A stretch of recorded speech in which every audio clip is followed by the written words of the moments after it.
I got home from a long day at school and looked to relax before I started my daunting homework. I threw a blanket over me and opened up TikTok. First, I saw a funny video of a dog, then a compilation of highlights from a game the night before. But the next video was different. A beautiful, toned, tan girl popped up and my mood changed. The perfectly sculpted image on the screen brought me a harrowing feeling, known all too well by myself and many other young girls. But did I stop? No. I kept scrolling and scrolling like many of us do. Social media is a great tool for society, but only in certain circumstances. The Rotary 4-Way test helps identify that overexposure to the falsehoods of social media results in negative effects for teen girls. Firstly, is it the truth? I have personal experience with the growing issue of social media and its detrimental effects, proving its truth. I have suffered the toxicity of comparison that social media fuels between myself and an influencer. I see the girl on the screen as prettier, smarter, and more athletic, therefore making her more worthy. Girls specifically make this comparison as shown in the 2022 study by the Pew Research Center, which concluded that 73% of teen girls say they use TikTok, 69% Instagram, and 64% Snapchat. In addition to these growing numbers, the study also gathered that girls are 10% more likely than boys to admit to the overuse of social media. Furthermore, girls tend to be more emotionally attached to the content they post, adding to the distress that often results from overuse. President Theodore Roosevelt once said, "Comparison is a thief of joy." I strongly agree with the truth of this statement because I caught the negatives in my life without a second thought of the positives after seeing a seemingly perfect post on social media. These platforms such as Instagram and TikTok allow users to compare themselves to the people they see online. Social media also promotes unrealistic standards for women in society. The statistics show the truth that the more teenage girls consume media, the more prone to poor body image and mental health illnesses they are because of the ongoing development of their brains, according to the Harvard School of Public Health. The constant exposure to these incredibly high standards makes it difficult for young girls to appreciate their own bodies and worth. Although some creators may positively influence their viewers by sharing their lives, oftentimes they selectively share the picture-perfect parts. Based on the twisted standards of social media and society, this means where they look skinniest, their hair falls perfectly, and their skin appears flawless.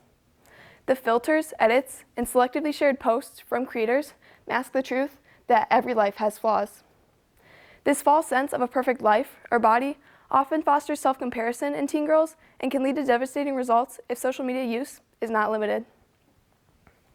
Secondly, is it fair to all concerned? To be direct, the society we currently allow social media to fabricate and maintain is not fair to anyone, let alone the young girls facing these effects. As a society, we have labeled the body dysmorphia that teen girls experience as a result of social media exposure as typical or expected. These feelings are so widely felt and shared that social media has become a dangerous influence to teen girls. Social media can foster the unfair development of eating disorders and self-harming behaviors caused by the unfair images they see to make them question their own appearance and worth. How can anyone consider this corruption that we continue to endorse fair to anyone? In fact, BYU found that girls who spent 2 to 3 hours on social media daily were at higher risk for suicide as young adults. These depressingly obvious issues can result from consuming excess amounts of media. Limiting media intake allows still developing young women to progress on their own in a more fair and supportive environment without the added mental distress of constantly comparing themselves to the people they see online. Thirdly, will it build goodwill and better friendships? The limited use of social media will guarantee the development of goodwill and better friendships. In some instances, genuine in-person interactions and connections have been substituted for a cell phone. Many times, I have found myself surrounded by a group of friends, all distracted by their phones, instead of socializing with those around them. Social media can take people out of the real world and bring them into another dimension. This can distract them from their natural environment where they can build real relationships, as opposed to running to social media as a distraction to maintain superficial online relationships.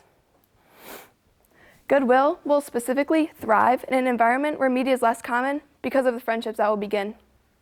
In addition, society as a whole will benefit from the decreased amount of damage to teens' mental health, which could reduce the exponentially increasing rates of suicide among teenagers, currently holding the number 2 leading cause of death. Morale and goodwill will then increase without the heavy weight of teen suicide bringing us down.